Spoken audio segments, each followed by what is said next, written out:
The Supreme Court ruling on affirmative action has been portrayed as a handful of Chinese and Asian Americans driving the fight against other minorities.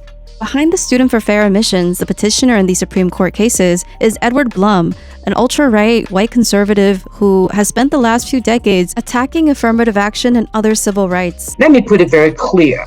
Mr. Blum does not represent us. He does not represent Asian Americans. He tried to recruit Asians, he even went to Asian groups. He decided to just hijack the Asian issues. Chinese Americans are supportive of affirmative action. Asian Americans' support for affirmative action is an overwhelming 56% among US-born Asians and 52% among immigrants. We stand firm in solidarity with other minorities. We should also remember our history, our past, how we worked together as a group with the Blacks leading the civil rights movement, and we caught on. We are being portrayed, and the narrative is that we're now doing good and we should be the honorary whites.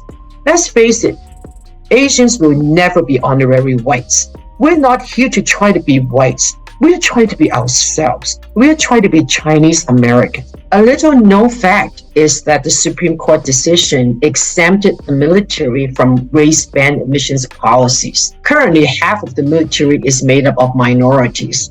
The military is critically short in recruitment. They're 40% down. I think it's very hypocritical. This is the most conservative and right-leaning court in the last 50 years. Abortion, voting rights, and now affirmative action. It is determined to set the clock back. I think that has a lot to do with the big hands in the back. The military-industrial complex, the elites who are making lots of money when there's war. Those are the people making the decisions for us.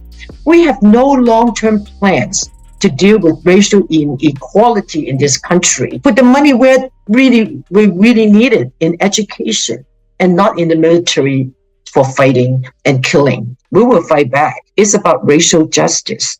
It's about social justice.